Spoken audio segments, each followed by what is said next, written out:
আঙুর মিষ্টি না হলে খেতে ভালো লাগে না। যদি কখনো বাড়িতে টক আঙুর কিনে ফেলেন তাহলে সেই আঙুর ফেলে না দিয়ে খুব সহজেই এই রেসিপিটি বানিয়ে নিতে পারেন। এটা খেতে যেমন ভালো লাগে, বাচ্চারাও কিন্তু খুবই পছন্দ করে। তো আজকে আমার রেসিপি আঙুরের জেলি। আমি স্যারের পুচকু ম্যাডাম, আপনারা দেখছেন পুচকু ম্যাডামের রান্নাঘর। এই রেসিপিটি করার জন্য আমি এখানে 500 গ্রাম আঙুর নিয়েছি। এই আঙুরটা একটু টক আঙুর। আপনারা অবশ্যই এই রেসিপিটি টক আঙুরেই করবেন, তাহলে খেতে ভালো লাগবে। আঙুরগুলোকে জলের মধ্যে দিয়ে দিলাম। এবারে আঙুরগুলো ছাড়িয়ে নিতে হবে। এই সময় যদি কোনো খারাপ আঙুর থাকে তাহলে অবশ্যই বাদ দিয়ে দেবেন।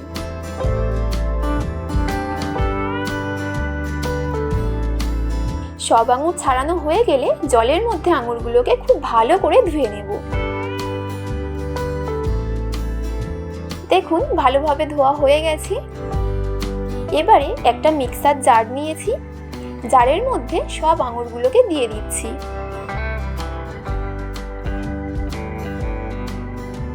আঙুরের মধ্যে দিয়ে দিচ্ছি 1 কাপ পরিমাণ জল।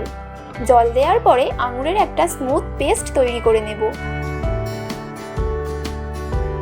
এই পেস্টটা একটু ভালোভাবেই করবেন।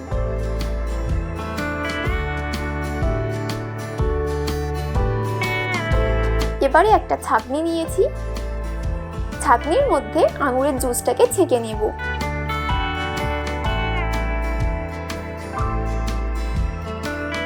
দেখুন কত সুন্দরভাবে আঙুরের জুসটা বেরিয়ে যাচ্ছে, আর আঙুরের খোসা আর বীজটাও আলাদা হয়ে যাচ্ছে। এভাবে আমি পুরো আঙুরের জুসটাই ছেঁকে নেব।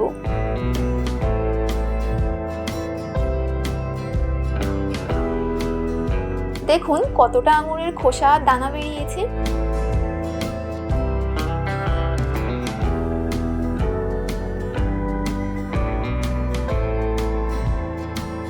এবারে আঙুরের জুসটাকে মেপে নেব।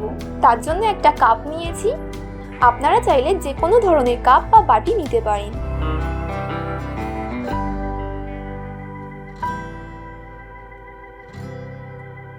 মোট 3.5 কাপ জুস হয়েছে। যেহেতু আমি আঙুর পেস্ট করার সময় জল দিয়েছিলাম, তাই আমি এই জুসটাকে 3 কাপ ধরেই করব। জুসের মধ্যে দিয়ে দিচ্ছি 1 কাপ কর্নফ্লাওয়ার। কর্নফ্লাওয়ারের পরিবর্তে আপনারা অ্যারারুটও ব্যবহার করতে পারেন। জুসের সঙ্গে কর্নফ্লাওয়ারটা খুব ভালো করে মিশিয়ে নিচ্ছি।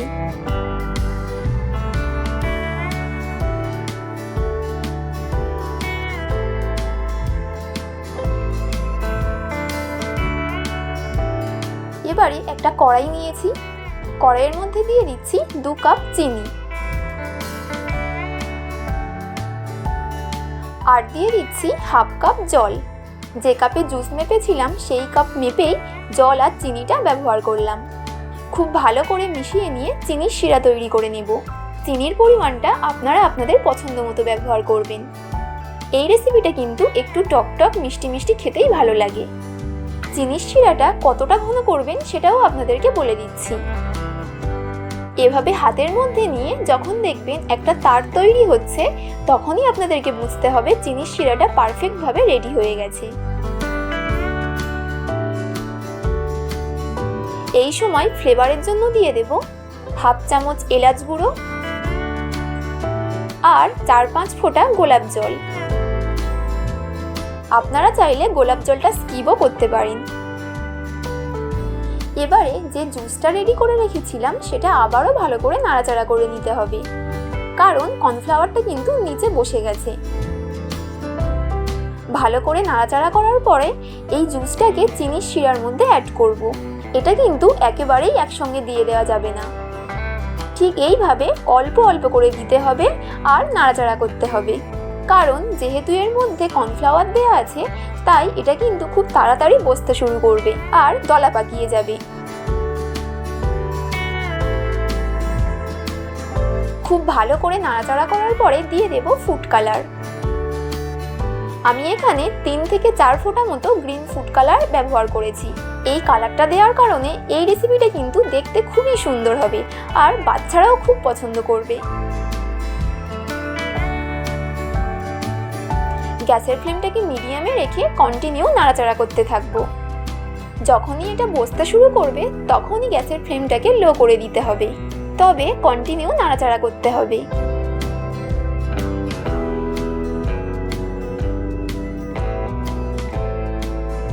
যখন দেখবেন এটা অনেকটাই বসে গেছে তখন এর মধ্যে অবশ্যই দিয়ে দেবেন 2 চামচ ঘি।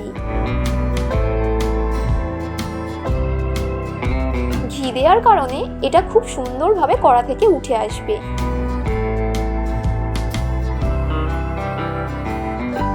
আরও বেশ কিছুক্ষণ নাড়াচাড়া করার পরে দেখুন কত সুন্দরভাবে কড়াইয়ের গা থেকে উঠে আসছে, আর মিশ্রণটার মধ্যে একটা থকথকে ভাবও চলে এসেছে। এই পর্যায়ে গ্যাসের ফ্লেমটাকে অফ করে দেবেন।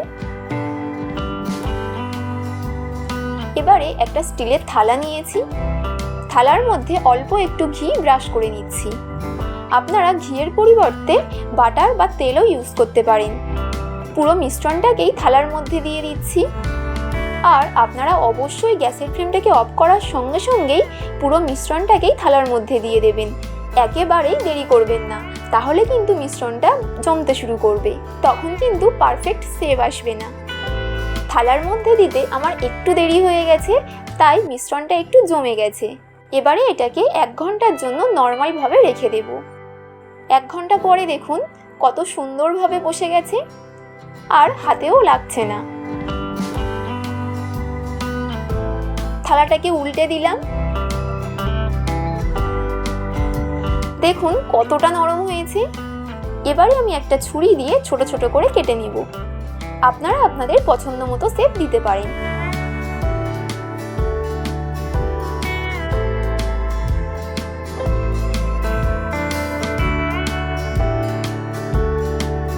আশা করি আপনারা দেখে বুঝতেই পাচ্ছেন এটা দেখতে কতটা সুন্দর হয়েছে, আর খেতেও কিন্তু ভীষণ ভালো হয়। এই জেলিটা আপনারা ফ্রিজে স্টোর করেও রেখে দিতে পারেন।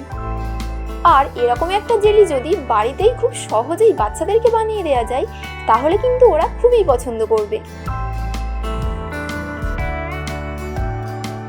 এই রেসিপিটি আপনাদের কেমন লাগলো আমাকে অবশ্যই কমেন্ট করে জানাবেন। তো আজকের মতো এই পর্যন্ত, আবার দেখা হবে নতুন একটা রেসিপি নিয়ে। আপনারা ভালো থাকুন, সুস্থ থাকুন।